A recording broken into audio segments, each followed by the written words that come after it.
দই দই ভালো দই।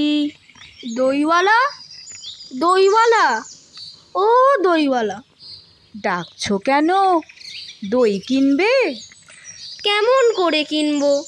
আমার তো পয়সা নেই। কেমন ছেলে তুমি?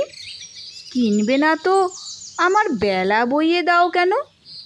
আমি যদি তোমার সঙ্গে চলে যেতে পারতুম তো যেতুম। আমার সঙ্গে? হ্যাঁ, তুমি যে কত দূর থেকে হাঁকতে হাঁকতে চলে যাচ্ছ শুনে আমার মনটা কেমন করছে। বাবা, তুমি এখানে বসে কি করছো? কবিরাজ আমাকে বেড়াতে বারণ করেছে, তাই আমি সারা দিন এখানেই বসে থাকি।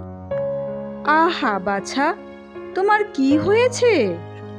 আমি জানি নে, আমি তো কিচ্ছু পড়িনি, তাই আমি জানি না আমার কি হয়েছে।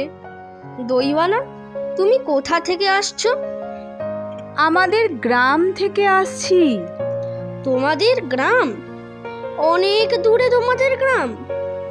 আমাদের গ্রাম সেই পাঁচমুড়া পাহাড়ের তলায়, শামলি নদীর ধারে।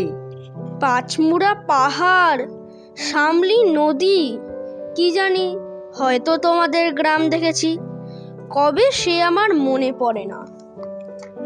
তুমি দেখেছো? পাহাড় তলায় কোনোদিন গিয়েছিলে নাকি?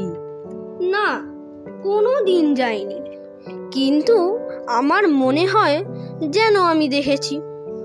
অনেক পুরনো কালের খুব বড় বড় গাছের তলায় তোমাদের গ্রাম, একটি লাল রঙের রাস্তার ধারে, না? ঠিক বলেছো বাবা। সেখানে পাহাড়ের গায়ে সব গরু চড়ে বেড়াচ্ছে। কি আশ্চর্য, ঠিক বলছো। আমাদের গ্রামে গরু চড়ে বই কি, খুব চড়ে। মেয়েরা সব নদী থেকে জল তুলে মাথায় কলসি করে নিয়ে যায়, তাদের লাল শাড়ি পরা। বাহ বাহ, ঠিক কথা। আমাদের সব কয়লাপাড়ার মেয়েরা নদী থেকে জল তুলে তো নিয়ে যাই, তবে কি না তারা সবাই যে লাল শাড়ি পরে তা নয়। কিন্তু বাবা, তুমি নিশ্চয়ই কোনোদিন সেখানে বেড়াতে গিয়েছিলে? সত্যি বলছি দইওয়ালা, আমি একদিনও যাইনি। কবিরাজ যেদিন আমাকে বাইরে যেতে বলবে সেদিন তুমি নিয়ে যাবে না তোমাদের গ্রামে? যাবো বই কি বাবা, খুব নিয়ে যাব। আমাকে তোমার মতন ওই রকম দই বেচতে শিখিয়ে দিও, ওই রকম বাঁক কাঁধে নিয়ে, ওই রকম খুব দূরের রাস্তা দিয়ে। মরে যাই, দই বেচতে যাবে কেন বাবা? এত এত পুঁথি পড়ে তুমি পণ্ডিত হয়ে উঠবে। না না, আমি কখনো পণ্ডিত হব না। আমি তোমাদের রাঙা রাস্তার ধারে, তোমাদের বড় বটের তলায়, গোয়ালপাড়া থেকে দই নিয়ে এসে দূরে দূরে গ্রামে বেচে বেচে বেড়াবো। কিরকম করে তুমি বলো? দই দই দই, ভালো দই, আমাকে সুরথা শিখিয়ে দিও। হায় পোড়া কপাল, এ সুরও কি শেখবার সুর?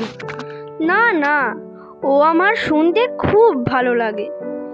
আকাশের খুব শেষ থেকে যেমন পাখির ডাক শুনলে মন উদাস হয়ে যায়, তেমনি ওই রাস্তার মোড় থেকে ওই গাছের সারির মধ্যে দিয়ে যখন তোমার ডাক আসছিল, আমার মনে হচ্ছিল, কি জানি কি মনে হচ্ছিল। বাবা, এক ভাঁড় দই তুমি খাও। আমার তো পয়সা নেই। না না না না, পয়সার কথা বলো না। তুমি আমার দই একটু খেলে আমি কত খুশি হব। তোমার কি অনেক দেরি হয়ে গেল? কিচ্ছু দেরি হয়নি বাবা, আমার কোনো লোকসান হয়নি। দই বেচতে যে কত সুখ সে তোমার কাছে শিখে নিলুম। নমস্কার। নমস্কার।